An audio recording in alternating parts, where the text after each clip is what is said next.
Graças, paz, irmãos. Como é bom estarmos na casa do Senhor, entoando cânticos de louvor e adoração ao nosso Deus, não é verdade? Convido os irmãos ainda de pé a abrirem suas Bíblias em 2 de Pedro 2,5. Segunda carta de Pedro, capítulo 2, versículo 5. E não poupou o mundo antigo, mas preservou a Noé, pregador da justiça, e mais 7 pessoas, quando fez vir o dilúvio sobre o mundo de ímpios. E ainda Gênesis 6, versos 8 e 9. Porém Noé achou graça diante de Deus. Eis a história de Noé. Noé era homem justo e íntegro entre os seus contemporâneos. Noé andava com Deus. Vamos ler juntos só a última frase, irmãos? Noé andava com Deus. Podeis assentar. Irmão, imagine se você fosse o último crente do mundo. Imagine se você fosse só você, a única pessoa existente no planeta Terra temente a Deus. Pensa. Se ser crente, irmãos, numa igreja onde nós somos rodeados de irmãos amáveis, muitas vezes é difícil, porque a gente sai da igreja, a gente está sozinho, né? A gente sabe que domingo a gente vai estar junto de novo, vai estar gostoso na igreja, mas quando a gente está lá no tete a tete no dia a dia, é só nós e Deus. Às vezes a gente encontra um irmão por aí, né? Na rua, no trabalho, bate papo, ora, conversa, é gostoso, é legal, mas a gente sabe que vai voltar para casa. A gente tem a nossa casa lá nos esperando, o nosso recôndito, o nosso porto seguro. Mas imagine se fosse só você de crente no mundo todo, se não tivesse mais ninguém que acreditasse em Deus. Como que você viveria? O que você faria para sobreviver na fé? Agora imagine se Deus tocasse o seu coração e falasse assim para você: olha, fulano, qual é seu nome aí? Faz um barco para mim. Senhor, como assim fazer um barco? Não entendo nada disso. Eu vou te dar sabedoria. Eu vou te dar capacidade. Você vai fazer um barco nessas e nessas e nessas medidas. Senhor, vou te dar madeira, condições. Você vai lá, compra madeira. Vou te dar tudo o que precisa. Você vai num local adequado ali que eu vou te mostrar. E você vai fazer uma arca para mim. Imagine você aqui no Brasil, país tropical, fazendo um navio no seco. Todo mundo ia falar que você era um cara muito inteligente, uma pessoa muito sábia, né? Muito sensato. Acho que não, né? Iam falar: esse cara tá louco. O que você está fazendo aí, seu louco, seu maluco, seu doido varrido? Isso tudo parece um filme de ficção, né, irmãos? Mas quando você lê a história de Noé, nós lemos apenas os versos 8 e 9, porque o nosso tempo não permite ler tudo. Mas se você ainda não conhece a história de Noé, eu convido a ler todo o capítulo 6, 7, 8 e 9. São 3 capítulos e muito ricos de informações acerca do que aconteceu ali. Foi exatamente isso que aconteceu com Noé. Ele era um homem justo, íntegro perante Deus, ele era temente a Deus. Diz a palavra lá em 2 de Pedro, irmãos, que ele era o pregador da justiça. Olha que título honroso Deus deu para esse patriarca da fé, Noé. O pregador da justiça. Coisa linda, hein? Que honra. Ou seja, Noé pregava a palavra de Deus no meio daquelas pessoas que não acreditavam em Deus. Ele falava de Deus para as pessoas, apesar de ninguém acreditar em Deus. E diz a palavra do Senhor, irmãos, que Deus deu essa ordem para Noé, para que ele construísse uma arca. E você vai lendo os capítulos que eu mencionei aqui, você que já leu sabe muito bem disso, que Deus dá as dimensões da arca, Deus orienta como fazer os pavimentos na arca, como que ele deveria calafetar aquela arca para que ela não afundasse nas águas que viriam. E Deus promete que viria um grande dilúvio e que exterminaria todas as pessoas da terra e só sobreviveriam Noé e sua família. Então, meus irmãos, essa história, para muita gente, é um conto. Eu me lembro, num tempo que eu estava estudando numa instituição, e tinha uma professora que gostava de falar da Bíblia, citando que era um livro de mitos e lendas. E aquilo me deixava muito bravo, né? Como que ela pode falar isso da palavra de Deus? Eu ficava me perguntando, até que o dia que eu a confrontei. Falei: desculpa, a senhora não pode falar isso. A senhora tem que respeitar a fé alheia. Se a senhora não crê, então pelo menos coloque uma frase antes. Para mim, a Bíblia é um livro de mitos e lendas. Eu não creio. Tudo bem, a gente respeita. Mas não fala assim categoricamente. Ih, deu um converseiro que vocês imaginam, né? Fui parar lá na direção da escola. Com muita honra, voltei para a classe e ela foi repreendida. Irmãos, nossa fé precisa ser honrada. Nós temos que honrar essa fé aqui dentro primeiro. Não é conto, não é lenda, não é fictício. É fato, é verídico, é Bíblia. E a Bíblia é a inerrante palavra de Deus. Por isso, irmãos, quando a gente lê o que está escrito no Antigo Testamento, a gente tem que ter um exercício de fé para crermos que de fato é assim. E muita gente tem dificuldade, amados, porque os filmes e a mídia hoje, de certa forma, massificam a mente das pessoas. Qualquer idiota que aparecer na mídia falando assim, esse Noé aí é tudo mito. Milhões vão atrás dessa pessoa e vão falar, Noé é tudo mito. Vão continuar repetindo igual o papagaio aquilo que eles escutaram. É só você observar a quantidade de gente se destruindo porque a artistinha da TV e da mídia fala que é bom fazer aquilo lá que eles estão fazendo. E vão milhões e milhões de jovens, adolescentes, desculpa dizer, um monte de burro que não pensa, que eles estão se entregando à droga e ao pecado, estão se autodestruindo. São os idiotas úteis. São burros. Mas quando você fala a palavra de Deus, isso é loucura, isso é bobeira, isso nunca existiu, pastor, para de falar essas coisas aí, isso é só, não faz de conta, é como uma metáfora, né? Assim, uma ilustração, e etc, etc. Mas essas dúvidas não são de hoje. Nos idos lá dos anos 1800 e pouco, quando começou a surgir o iluminismo, alguns professores de teologia começaram a afirmar que, por exemplo, a travessia do Mar Vermelho teria sido feita com água pelos joelhos. Meus alunos, ali quando disse que o mar se abriu, é uma ilustração, porque a água batia nos joelhos. Olha só, né? Parece que ninguém sabe onde é que é o Mar Vermelho, né? Parece que todo mundo é um monte de burro que não sabe que o Mar Vermelho é de grande profundidade. Então ele estava dizendo que não era no Mar Vermelho, como diz a Bíblia, era num braço do mar, ou seja, num lugar mais raso, onde ninguém se afogaria, e que aquilo era uma ilustração para falar como Deus tirou Israel lá das garras do Egito e levou-os à terra prometida. Mais uma vez, chamou todo mundo de burro, que ninguém sabe olhar no mapa como que se atravessa de um lado para o outro. Não é pelas beiradas, tem que ser ali onde Deus fez passar. Mas tudo bem, geralmente as pessoas não vão procurar se informar direito, né? E acabam acreditando no que alguém fala e que lhes apetece, que é mais agradável, né? É mais fácil, né?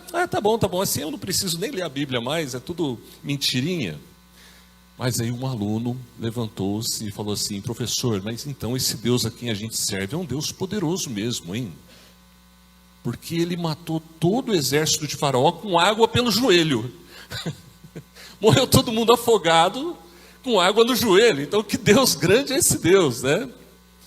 Mas, meus irmãos, apesar de tantas descobertas arqueológicas que falam do dilúvio, nós muitas vezes vamos ser provados e testados na nossa confiança bíblica. Então, faça esse exercício de fé diariamente, meu irmão. Quando você lê a Bíblia, ore antes e peça para Deus instruir o seu coração com a palavra. E quando você lê-la, seja o que for, creia, irmão, é a palavra de Deus. Nós que seguimos os ensinamentos de Cristo, irmãos, nos identificamos muito com Noé. Porque nós recebemos e obedecemos ordens que Deus nos deu, assim como Noé recebeu ordens de Deus. E nós estamos aqui, louvando a Deus, nós não desprezamos as ordens de Deus. Nós estamos buscando obedecê-los, apesar das diferenças. Não é incomum, irmãos, os crentes serem chamados de loucos. É muito comum o mundo chamar o crente de louco. Vocês tudo mandam de louco.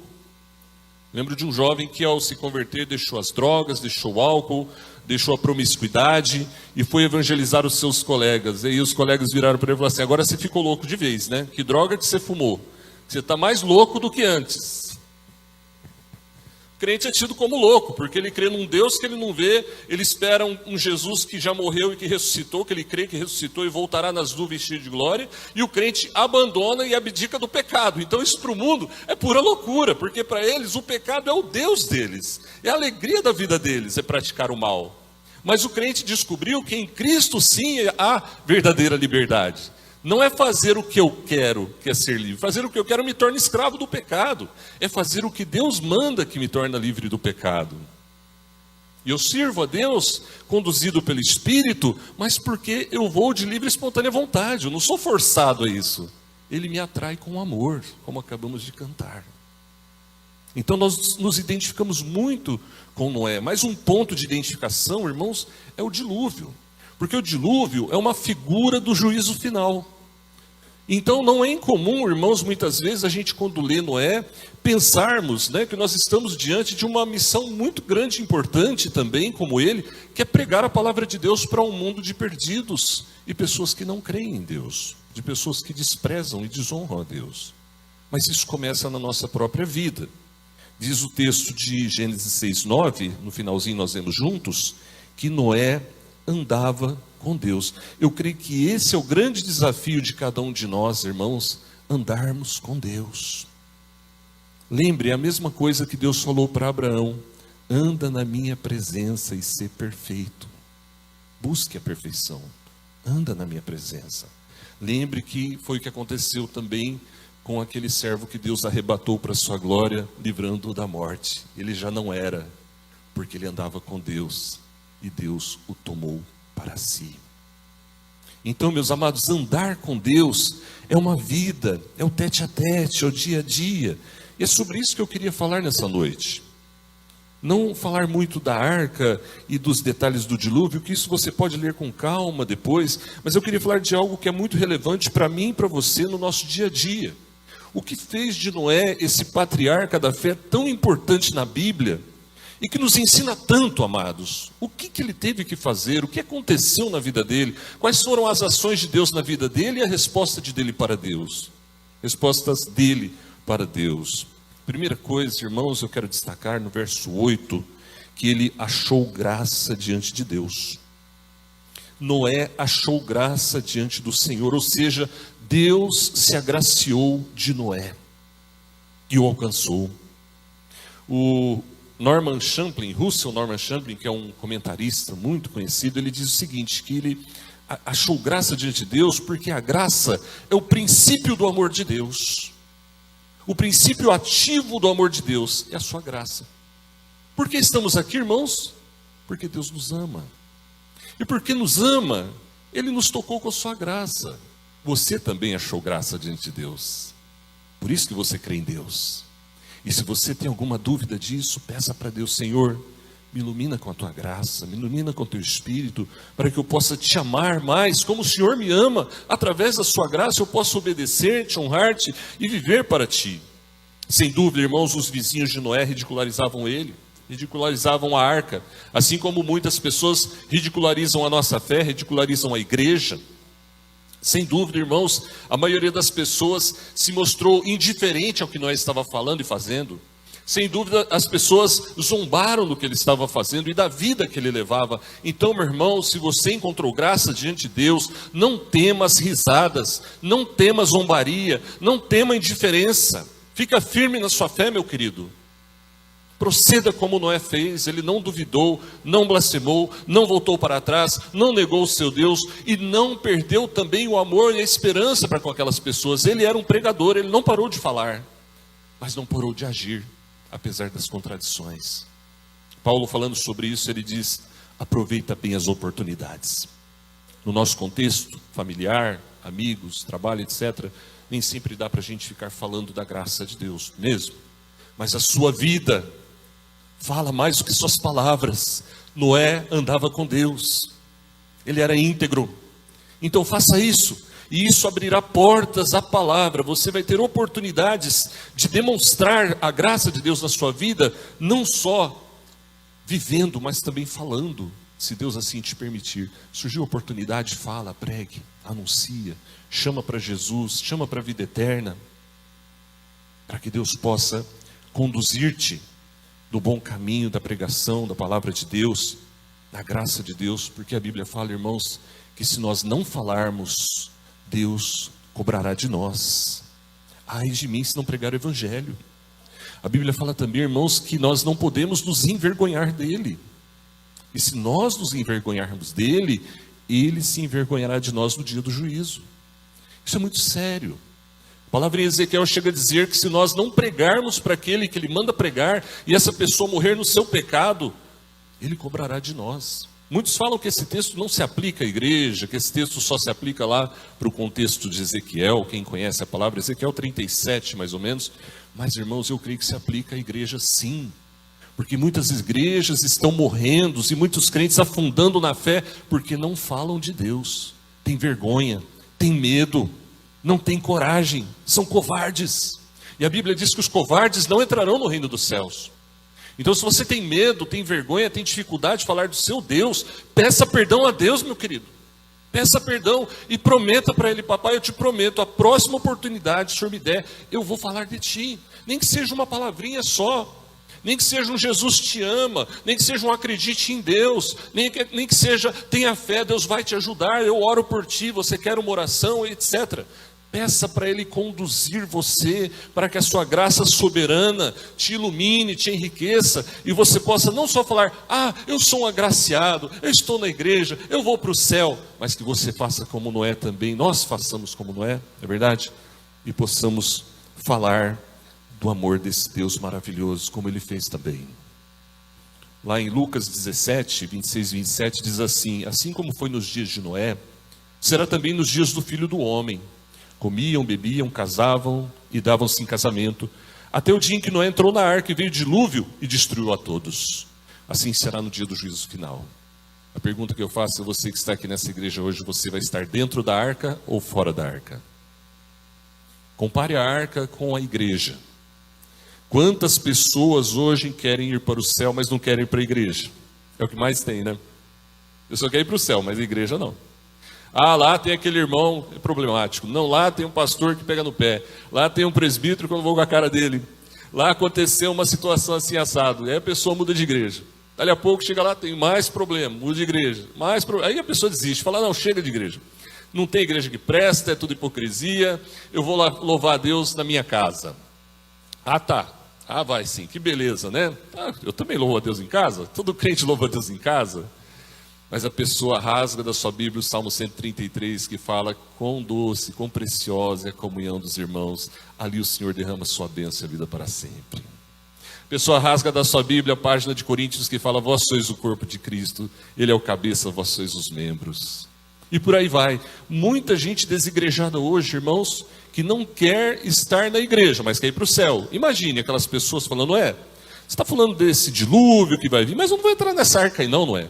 Essa arca vai estar fedida aí dentro. Imagine esse monte de bicho fazendo suas necessidades fisiológicas aí dentro. Eu vou ficar fazendo o que aí? Você está louco? Não, não aguento isso não. Não dá.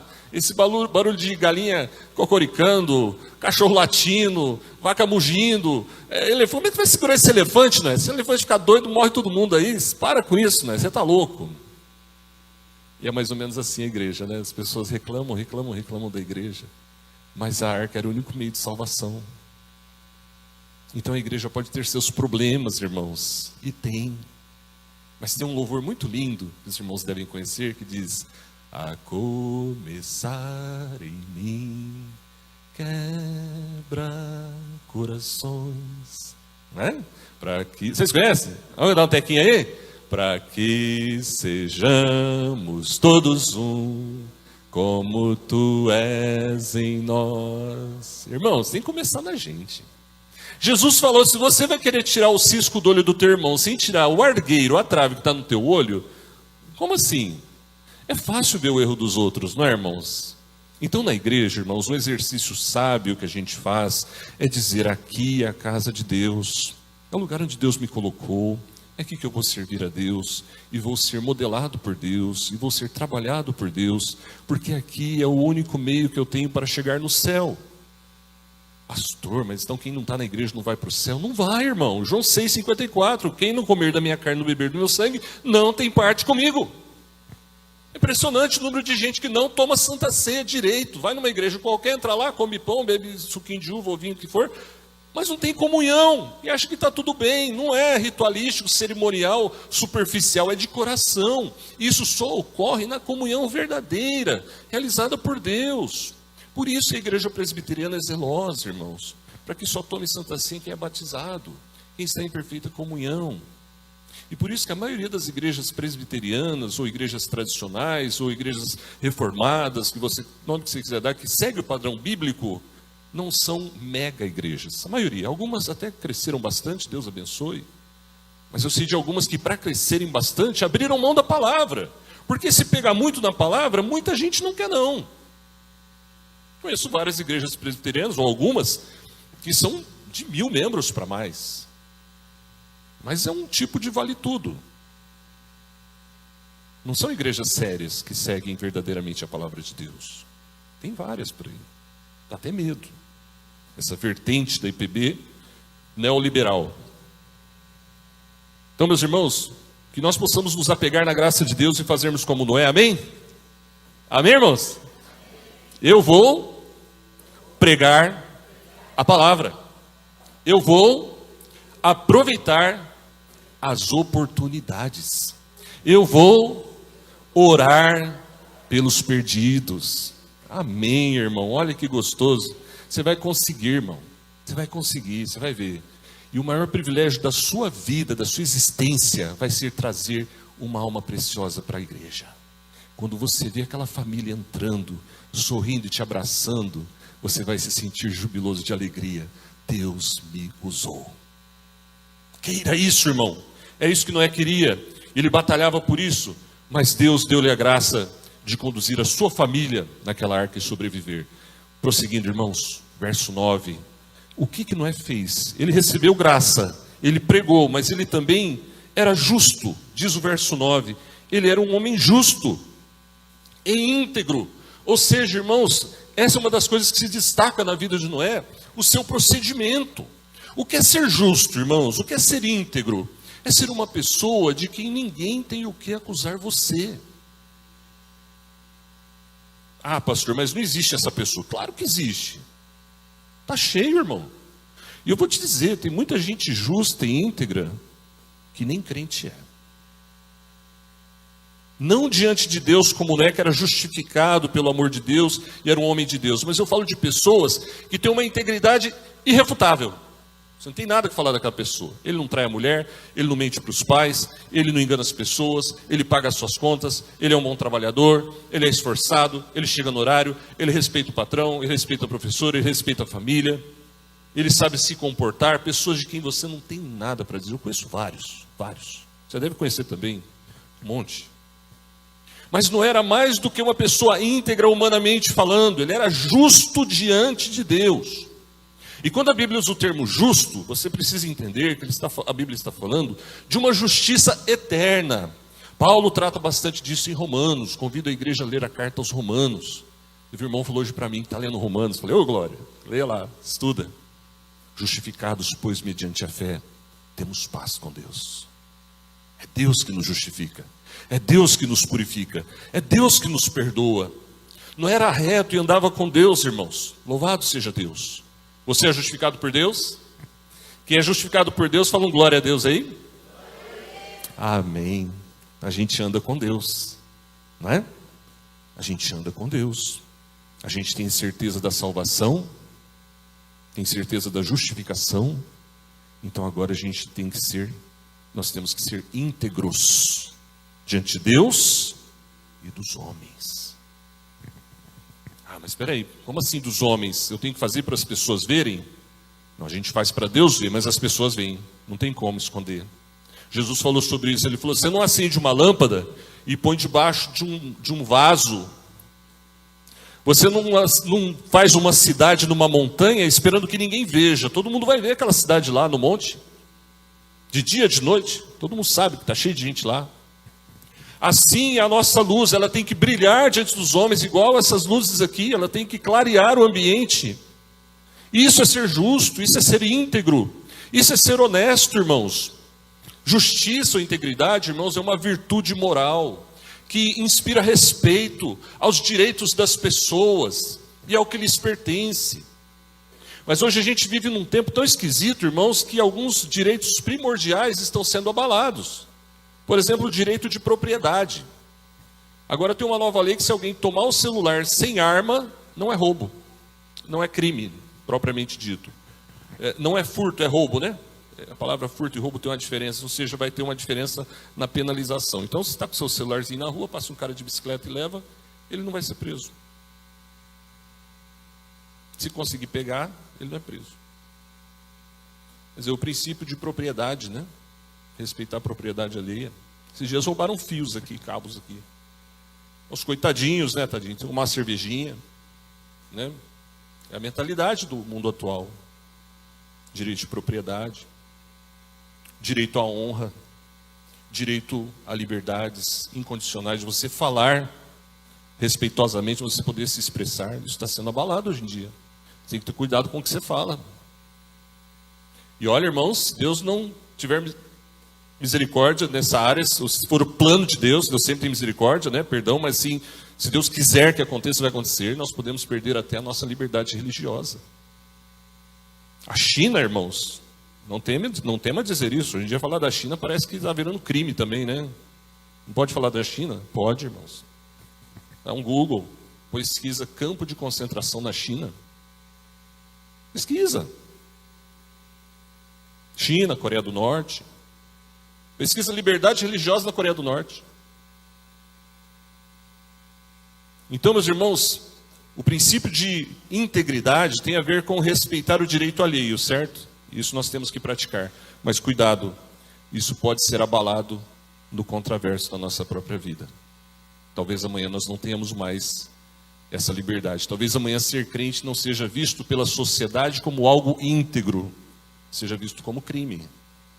Na China é crime ter Bíblia. No Egito é crime ter Bíblia. Egito. No Egito, recentemente, eles estavam varrendo celulares para ver quem tinha a Bíblia digitalizada para prender as pessoas. E eu conheço um pastor do Paraná que está trabalhando no Egito como missionário. Nós conhecemos.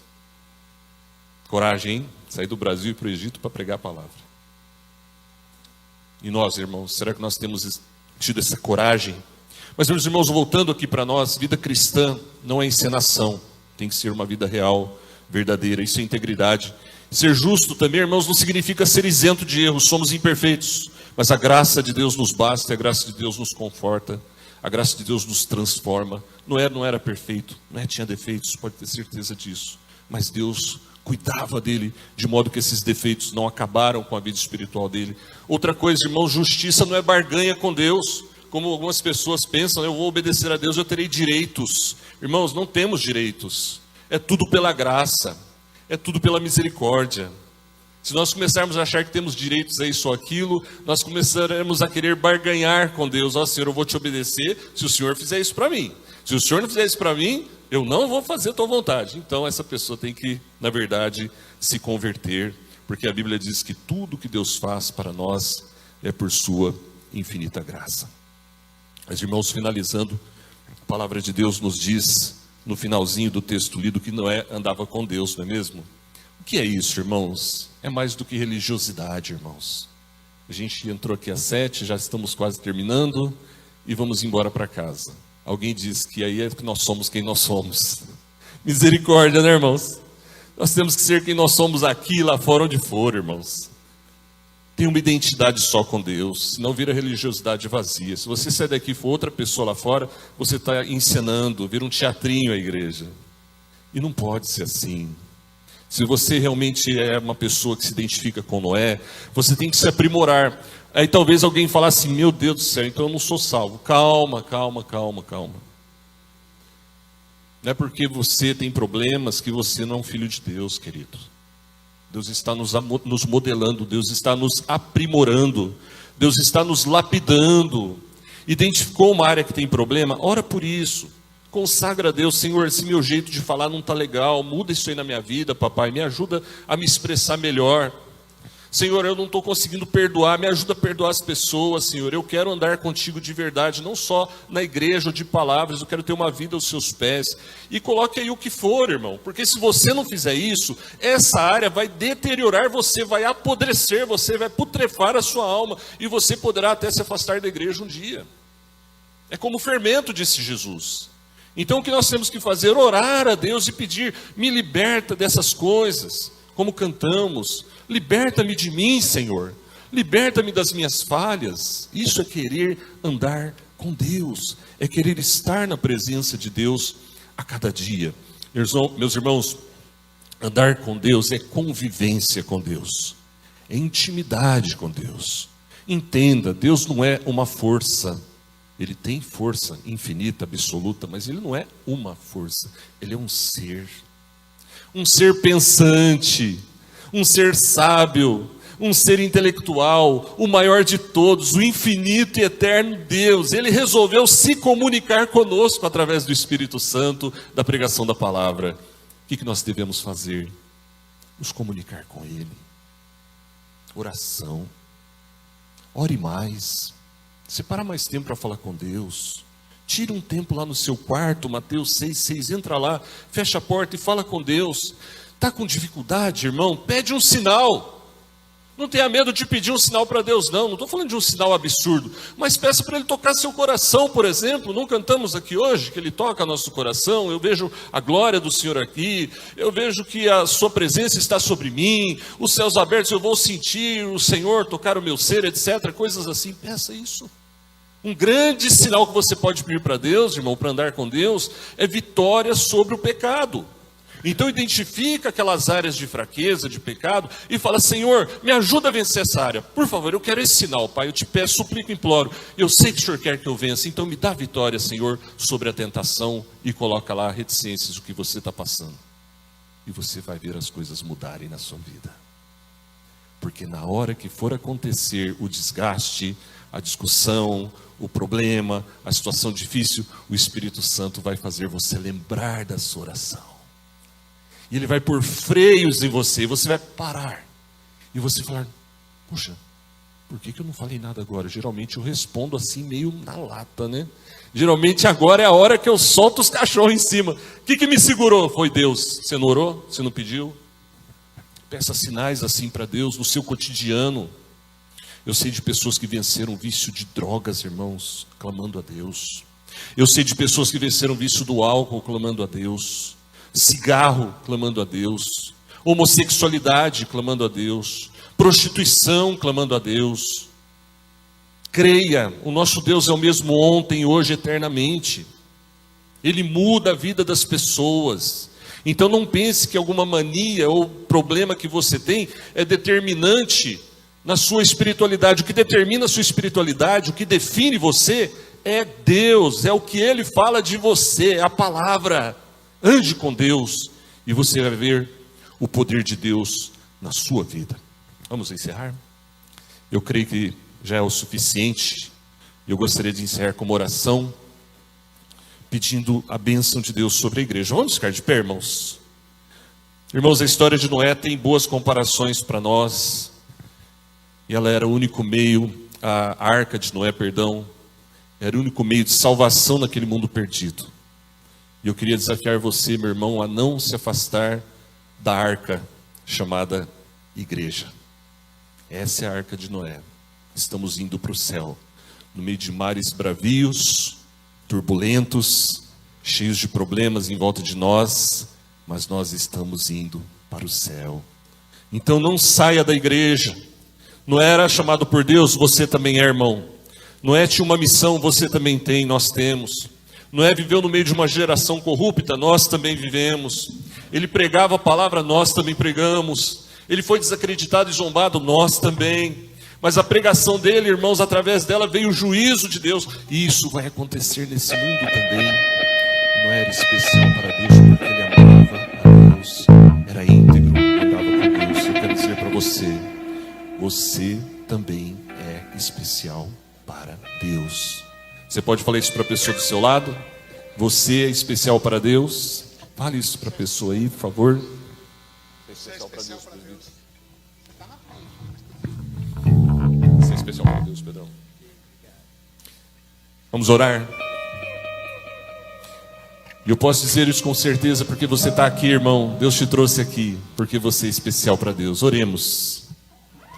Obrigado, Pai, pela história desse homem íntegro, justo, que andava com Deus. Um homem que não era perfeito, mas que fez a tua vontade. Oh Deus, quantas coisas para aprender acerca de Noé e dos ensinamentos que a palavra nos traz, oh Deus, na prática, nesse mundo cheio de corrupção, de morte, de pecado, de pessoas desacreditadas, de pessoas que não temem o Senhor. Mas Pai, eis-nos aqui, o Senhor nos trouxe aqui, não foi porque a gente quis somente, nós quisemos sim, mas o Senhor tocou nosso coração, porque o Senhor opera em nós o querer e o realizar. Por isso estamos aqui. Louvado seja o teu nome, ó Pai. Ajuda-nos, ó Deus, ao sairmos daqui, lembrarmos quem nós somos, que sejamos semelhantes a esse patriarca da fé, ó Deus, que apesar de ser zombado, criticado e tratado com indiferença, não parou de fazer o que o Senhor mandou, mas ele construiu aquela arca e ele preparou tudo como o Senhor mandou. Pai, não deixa ninguém desistir da obra, Senhor. Guarda o teu povo em suas mãos poderosas. Se tiver alguém aqui nessa noite, Pai, pensando em abandonar a igreja, pensando em deixar o caminho do Senhor, pensando em cometer um pecado, uma loucura, uma atrocidade, fazer alguma coisa que deu vontade, que está na cabeça, o diabo está tentando, que seja hoje, ó Deus, o dia da grande libertação. Que essa pessoa, Pai, essa irmã possa dizer não ao pecado, não ao mal, e dizer: eu vou obedecer a Deus, assim como fez o servo Noé, que era justo, íntegro e andava com Deus. Dá-nos a tua bênção, Pai, que o Senhor cuide de cada um, em nome de Jesus. Amém.